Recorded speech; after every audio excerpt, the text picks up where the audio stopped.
Alright drafters, Wilds of Eldraine's nearly here, the full spoiler's out now, so it's time to go through the limited format and see what's going on. There's quite a lot of synergy effects going on, so it is important to look at this one, I think, more than most, because there is going to be more going on, and you've got to make sure your deck kind of ticks together if you're going to pre-release or you're doing your first drafts and things like that, so it's going to be really useful.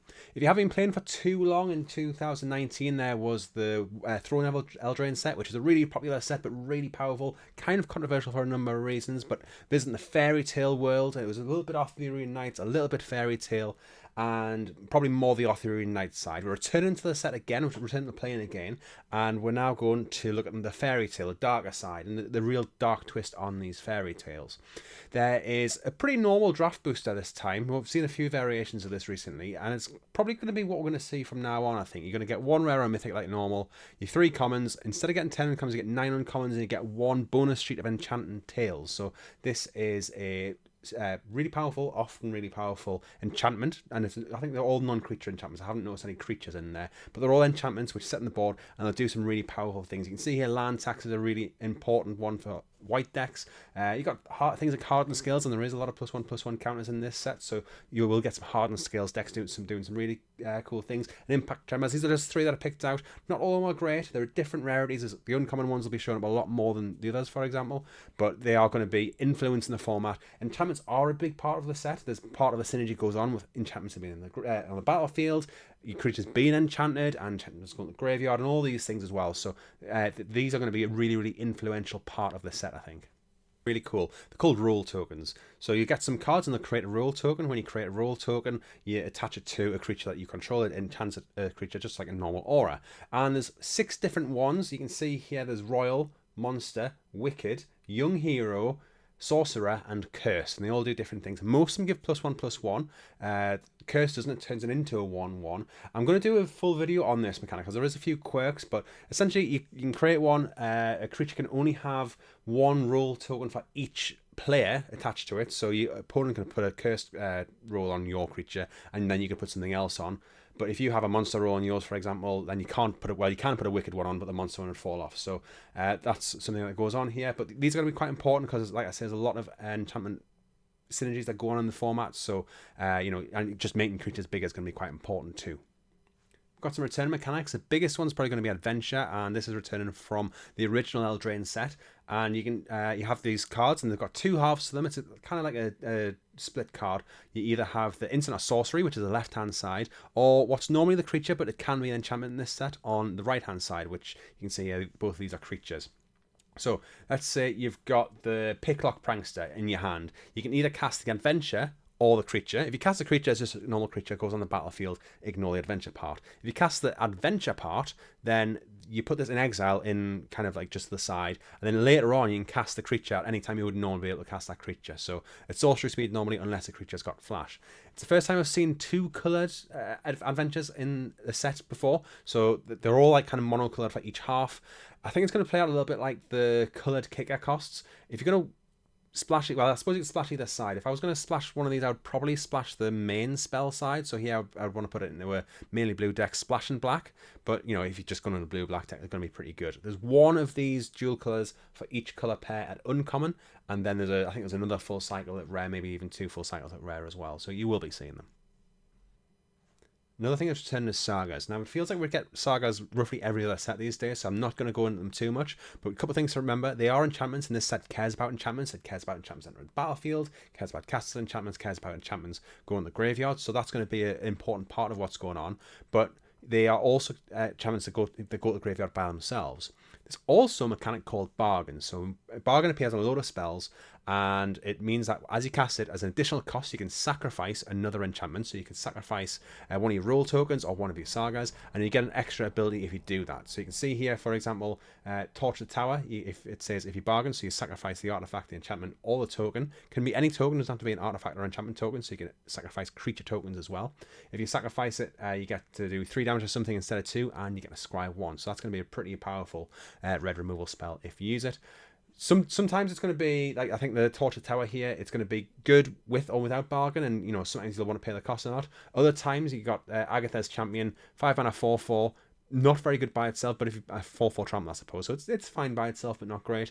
But you really want to bargain it because it's also a removal spell if you bargain it. So that's, I think some cards are going to be, you always want to bargain them. If you're not bargaining them, you're doing something wrong. And some cards are going to be, it'll depend on the circumstances. There's one card in particular I want to talk about to do with bargain, and this is the Princess Takes Flight. So it's a really cool card, and it's probably going to be talked about by a number of people, but it does deserve to be talked about in its own right. So it's a saga. The first step says exile target creature. So you just exile a creature.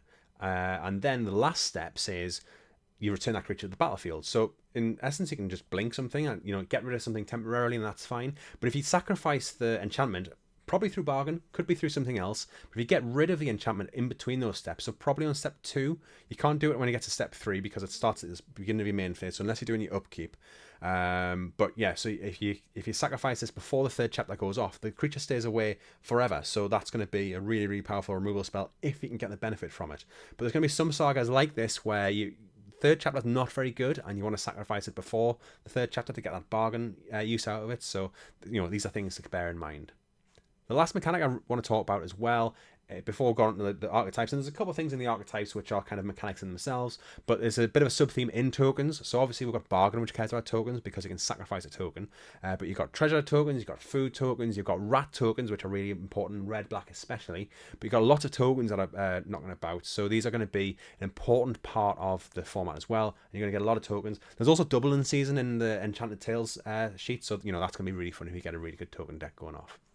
Before we go on the breakdown of all 10 archetypes, I just wanted to give everybody a huge thank you for watching the video. Everybody who supports the channel. Been doing it for like 3 years now, I think. So the channel's been going on for quite a while. I've got some big plans coming up. I had some plans to happen over the summer, but it didn't quite happen. But I've got a few different types of videos coming up. So make sure you subscribe if you want to see that. Every subscription does matter. I've made 1,000 subscribers last winter, I think now actually, and it's still growing, but it's still quite a small channel, so every single subscription really helps. So if you're watching this far, great, and I hope you are enjoying it. Let us know in the comments if you use one of the codes and you get them all used. That would be really helpful as well, so people don't waste the uses. And there'll also be some comments, so there'll also be some codes down there in a pinned comment as well, if you want to have a look down there and let me know what you think of the set. Okay, into the 2-color archetypes, and I do think it's going to be pretty much a 2-color set, but there's a lot of synergy in a lot of these, so I think it is going to, like I said before, going to be quite a high synergy set. Blue-white cares about tapping your opponent's creatures. So see here, Charade of Numbing Depths. It taps a creature when it enters the battlefield, and whenever you tap a creature your opponent controls, you draw a card. It only happens once a turn, but you're going to do a lot of tapping creatures in blue-white. You can see here, there's a couple of blue-white cards just care about tapping your opponent's creatures. You've got the Sentry, which grows when you tap the creatures, it taps things itself, and you can repeatedly tap things with it, which is pretty good. We've got the Adventure card here in Threadbind Clique. So these don't always line up exactly with what the archetype does, but this one is probably one of the better ones. You can destroy a tapped creature, which is pretty good in an archetype which cares about tapping creatures, and it's a 4-mana 3/3 flyer on the other side. So you get 2 different effects here. The Adventure cards are really powerful because you can split up the effects, and this is going to be a pretty cool card to involve in the archetype. Red-white is Ash Party Crasher. Now, all of these I didn't mention before. They are all based on fairy tales. All 10 of them are based on 10 different fairy tales. I've already done a video on that. You'll probably link it down below if you want to go view that. I did it when the colour pairs were first announced, when the signposts and commons were first announced. But Ash Party Crasher is Cinderella, and it's got this ability that I haven't covered already called Celebration, which cares if 2 non-land permanents enter the battlefield in a turn. So obviously quite an aggressive card here. White-red, haste, 2/2. Normal Boros stuff, and you want to get a wide board. Sometimes they're going to be tokens. You can see here Hopeful Vigil. It's an enchantment in itself, and it makes a 2/2 vigilance, which is pretty good, to be honest. And then you can sacrifice it to its own effect later on if you want to get the extra value out. So that's pretty cool. We've got Red Cap Thief as well. Enters the battlefield, 3-mana 2/3. Not the greatest stats, but you also get a treasure. That treasure token is another permanent. So there's going to be a few ways where you can get this off, where you can get multiple permanents at the battlefield in a single turn. And then the Adventure card here does do it as well. You get a couple of 2/2s when it comes in the battlefield, and it can also buff your entire team. So you're getting a pretty good effect here. Gruul, green-red, has Ruby Darren Tracker, which is clearly a Little Red Riding Hood here, which is a really good mana dork. Haste, taps for red or green. So if you get this early and then you can tap it straight away, you can get another spell out of it, which is pretty good. potentially a way to get Celebration as well if you're doing that in red-green, or you've got some red Celebration cards in your red-green deck. Bear that in mind. And it cares about having creatures of power 4 or greater. So if you've got a creature of power 4 or greater, Ruby gets +2/+2, which makes her a 3/4, which is pretty good for the mana cost just by itself. And if it comes down later, if you've already got something at that power, it's a cheap 3/4 haste, and that's going to be a pretty good rate. Then there's not a huge amount of things which really care about having a creature of power 4 or greater. You can see a couple on the screen here. You got a couple of ways to make your creatures have 4 power. So we've got the Minecart Daredevil, which gives something +2/+0. The signpost card, the adventure card, you can put counters on things and you can make multiple creatures power 4 or greater. And it does, there's a few cards which care about the effect. It's not one of the more supported archetypes, but if you get some good removal in red and some big beefy creatures, you're probably going to do okay, especially if you get some good ramp from Ruby as well. Green-black is food and graveyard, kind of very classic rock mid-range effects with the green-black. And you've got Greta here as a really good example of that. Greta Sweet Tooth Scourge. You can create the food when it comes in the battlefield. You can sacrifice food with different effects, so either putting counters on things, or you can draw cards and lose life because of that. And you've got some cards in green and black which make food. You've got cards which make use of food. You've got the Sweet Tooth Witch, which can turn food into from gaining new life and drain your opponent. Your opponent only drains 2, whereas you can gain 3. But if you get like 4 or 5 food, that's going to be a really good way to end out the game. And this is going to be a card people are going to be afraid of coming down if you're in a bit of a board stall, but you've got quite a lot of food that you can use. We've got the Gingerbread Hunter. You can see here it's a removal spell, and it's also just a decent creature in its own right. You're creating a food token, and it's really going to play into the color pair here, I think.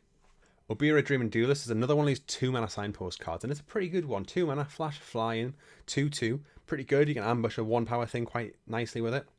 It's going to be pretty sweet when you manage to do that. And it also got this effect: whenever another fairy enters a battlefield under your control, each opponent loses 1 life. Blue-black does care all about fairies. I know there's some big fairy fans out there who are going to be happy about this. There's some really good tempo fly and fairy things that are going on in the set. There are cards like Eldraine here, which care about if you control a fairy, you get a better effect, which is going to be important as well. There's a lot of fairies, and there's going to be fairies in a lot of different blue-based archetypes and some black-based archetypes. So blue-red will have some fairy cards. Black-green will probably have some fairy cards as well if you're playing it that way. But you've got the Spellbound Coven here, which is a fairy warlock as the adventure card. I've noticed there's quite a lot of instant speed stuff going on as well, so especially in blue, and I'll talk about that a little bit later, but you're probably going to be like Obira here also has flash, and there's a number of fairies which have flash, so you're going to be playing instant speed a lot with this deck, I think, as well as other blue based decks. Red-black is a rat token deck, so this cares about sacrificing things, but particularly sacrificing your rat tokens. You got Tottentance, I think that's the right name, Tottentance Swarm Piper, 2/3 here for 3 mana, pretty good rate in that. When it or another non-token creature you control dies, you create a 1-black rat token which can't block. All of the rat tokens can't block, and you pay 1 in a black to give an attacking rat death touch until the end of turn. So as it's attacking in, if it gets blocked, you got the threat of activation for death touch, so you can go to get in some damage with it. One of the cards I've chose here to showcase the slot is actually one of the enchantment slot, the Enchanted Tales slot. So it's Raid Bombardment. It's an uncommon, so it will show up in quite a few packs. It'll probably show up around about the same rate as a normal uncommon. Most of the uncommons here do. And 3 mana, whenever a creature with you control the power 2 or less attacks, it deals 1 damage to each to target player or planeswalker that creature is attacking. So it's going to be the player. There's only 1 planeswalker in the set. So you attack with a rat, it's going to deal 1 damage to your opponent straight away. If you've got Tottentance out, they're not going to want to block it, and it's going to be a way to get in some extra damage. We've also already seen Impact Tremors, so if we're making a lot of these rat tokens, Impact Tremors is going to be quite good as well. So that slot might be more useful than the slot for this archetype than it is for other archetypes. There's plenty of rats in the set as well. You've got Voracious Vermin here. For 3 mana for a 2/1, enters the battlefield, you make a 1/1 as well. And whenever another creature you control dies, put a +1/+1 counter on Voracious Vermin. So it's going to get bigger. It won't trigger Raid Bombardment after it grows a little bit, but it's going to be pretty cool in itself. And Calisel Sword doesn't really automatically go in with the archetype. You can sacrifice rat, I suppose, to deal 1 damage to any target. You can use the Calisel Sword for that. And also it enters the battlefield with a +1/+1 counter for each creature that's died under your control this turn. So if you're killing off those rats, it can come in as like a 2 mana 5/5 quite nicely. And that's going to be pretty sweet as well.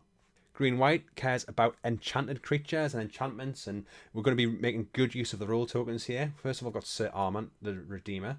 Enters the battlefield, create a monster rule token attached to another target creature you control. Note it's another target creature, but it also says enchanted creatures you control get +1/+1. So the monster creature token gives it +1/+1 trample. Armont itself is going to give it +2/+2 in trample. So you play this, you make something else bigger. Green, we've already seen Kezar creatures of power 4 or greater in green-red, so you might have some big beefy creatures which want to get trample. So you can get in for some quite a lot of damage with Sir Armount here, especially if they've just got like a 1/1 that they're going to chump block with, and you've got a 4/4 that you turn it with 6/6 trample. That's going to be pretty good. Other ways to get your creatures enchanted, you've got Return Triumphant, so bring a creature CMC, or sorry, mana value 3 or less back from the graveyard to the battlefield, and it gets this young hero token on it as well.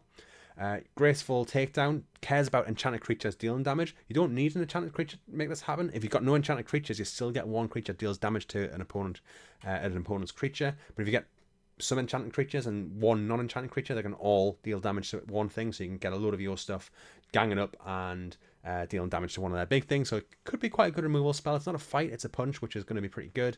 And if you have more than one creature, you can kind of, if you think they're holding a removal spell and you've got an enchanted creature and a non-enchanted creature, or if you've got two enchanted creatures, you can aim for their smaller creature, and then if they remove one of your things in response, then their creature still dies if you play it in the right way.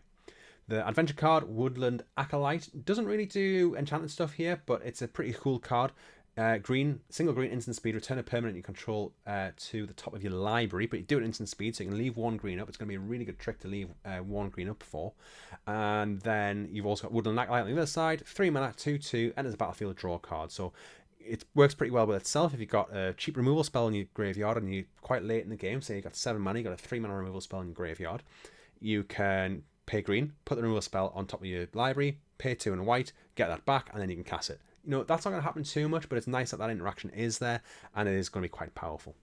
Orzhov, Black-White, has neither Stalked by Nightmares, so it's a 4 mana 2/2 menace, which doesn't seem great, but it ends up battlefield, you send a creature or an enchantment from the graveyard to your hand, which is going to be really good. It's a good Gravedigger effect. And whenever enchantment control is put in a graveyard from the battlefield, you put a +1/+1 counter on neither and then scry 1. So that could be a saga coming at the end of the chapters. It could be sacrificing something to bargain. It could be a creature dying and then the aura going to the graveyard as well. If you have a rule and the creature dies, a rule attached to a creature and the creature dies, that rule goes to the graveyard as well. So, you know, there's going to be a lot of ways to get the enchantments to go to the graveyard. So I can definitely see this working. We've got other things to care about enchantments going to the graveyard. So you've got Wicked Visitor here. Whenever enchantment you control is put into a graveyard from the battlefield, each opponent loses 1 life. So you're going to get extra stuff from that. The Wicked Roll token gives +1/+1, and when the Wicked Roll goes to the graveyard, it deals damage. We've got Hopeless Nightmare, which is a really cool card. A single black, enters a battlefield, each opponent discards a card and loses 2 life. So they discard a card of their choice. You don't get to choose it from their hand. That'd be ridiculous. But it's really, really powerful in itself. And then later on, you can sacrifice it to itself and scry 2, or you can sacrifice it to bargain and scry 2 as well. You know, it's going to be a really, really sweet card for a deck like this, especially if you have some good bargain stuff in there. The adventure card is Shrouded Shepherd, so sorcery, 2 mana. Creatures you opponents control get -1/-1 until end of turn, only a sorcery, but it can be pretty good at attacking. You've got this in hand, it's going to be fine. And then the other side, 2 mana 2/2, when it enters battlefield, target creature you control gets +2/+2 until end of turn. And yeah, that's pretty powerful for a 2 mana 2/2. And you know, I think both sides of this are pretty good. Both sides are fine, I suppose. Don't really do anything with the archetype, but it's going to be pretty good in pretty much any deck as well. Blue-Red's got a classic Izzet archetype in caring about instants and sorceries. Now you've got Johann, Apprentice Sorcerer, which obviously is an analogue to the Sorcerer's Apprentice here. When you look at the top card of your library at any time, once you're in each turn, you may cast an instant or sorcery spell from on top of your library. It does allow you to cast a sorcery on your speed, or on your turn, potentially an instant, past the opponent, and if you've got instant speed, you can cast it on their turn, which is pretty cool. And if you stack your deck with a load of instants or sorceries, it's going to be great. I've got Quick Study here, which has drawn a lot of people's eyes because Divination is a pet card for a lot of people out there, and that's sorcery speed. This is an instant speed version. It's definitely improved. Is it still going to be good enough? We'll have to wait and see, but I think it might be. Like I say, there's a lot of instant speed spells in this set, so you might have a lot of draw go. If your opponent doesn't do anything that you're worried about, then you can cast a Quick Study to draw 2 cards and get more resources. If they do, then you can cast a different spell, a counter spell, a removal spell, and you can keep this in your hand until a later date when you can cast it. We've got Unrooted Catapult, which is a bad Thermal Alchemist. So Thermal Alchemist reads exactly the same. Defender, tap to deal damage to each opponent, cast it into a sorcery, untap it, so you can ping things over and over again in the same turn if you're casting lots of instant or sorceries. Difference is this costs 3 mana, whereas Thin Alchemist costs 2, so it's still probably going to be quite good. It was really good at common in the Shadows over Innistrad set. I think was the first set it was in. Really nice. We've got Johann and the Catapult here, which both have large toughness, so it's going to care about blocking. You're probably not going to be wanting to get in with attacks, but you're going to be doing stuff with your spells. The adventure spell we've got is Frolic and Familiar, and it's worth pointing out at this point that Johann can cast the instants and sorceries off the adventures. I'm pretty sure you can. So that is kind of a little bit of the trick here. Blue, red, and green team is the main 3 colors for adventures, or even though they go across all colors. But you can cast instant or sorceries on the adventure side of cards here. But you've got the Frolic and Familiar, Blow Off Steam is the instant speed, single mana, deal 1 damage to any target. A lot of hate for 1 toughness creatures in the format, I've noticed. So, and to be honest, the Lords of Limited pointed out to me when I was listening to the podcast earlier on this week. But yeah, it deals 1 damage to any target, which is pretty good for a single mana. And then 3 mana, 2/2 flyer, which is already pretty good, and it's got this kind of pseudo prowess. So prowess for instant sorceries rather than any non-creature spell. But that's 3 mana, 2/2 flyer is already usually playable-ish, and then this is more powerful as well. Plus that adventure, it's going to be a pretty good card. The final archetype we've got to talk about today is Simic, and we've got Troyan Gusty Explorer. And Simic cares about casting spells of mana value 5 or greater, which is a pretty Simic thing, but there's a bit of a unique twist on it in this format, which I'll come on to in a second. Also, you tap it to discard a card, draw a card. 3 mana for a 1/3, not the best, but you do manage to tap for 2 colors of mana. So after this, you cast this, and you can cast a 6-drop the next turn on turn 4, which is going to be pretty good. I did say there's a bit of a trick as to casting your big spells, and it was pointed out in the comments in a previous video of mine.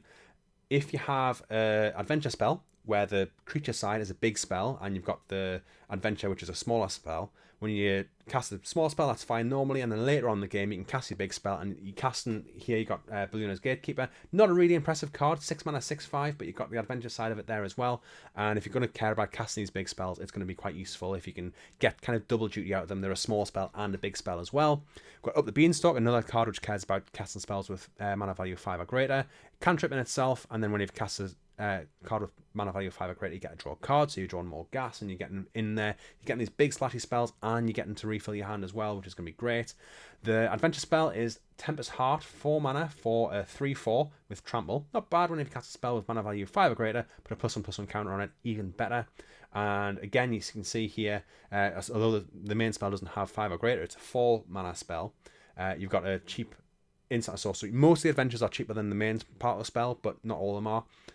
But you got Scan the Clouds, instant speed, draw 2 cards and discard 2 cards. Again, instant speed at blue, we're seeing this as a real big theme, and I think that's going to be really, really important as we go through. That's all the archetypes done. We've got a few other little sections to go through, which are arguably even more important. First of all, fixing. There's some really good fixing in this set. We've got Evolving Wilds, which I've seen quite a few things. We've got Prophetic Prism and a few other things in the artifact slot which do it. There's a few things in green which you can fix. So you've got the Root Rider Fawn here. Going to be really good for splashing some potentially off-color spells in your Simic deck because you can add 1 mana of any color using it as well. The card I really like is Crystal Grotto. So enters the battlefield, taps for colors straight away, you scry 1, and you can spend an extra mana when you tap it to add a mana of any color. So I think that's going to be a really key part for the multicolored spells. As somebody who I play with locally who is known for running 5-color annoying decks all the time, and I expect him to hoover up all these Crystal Grottos.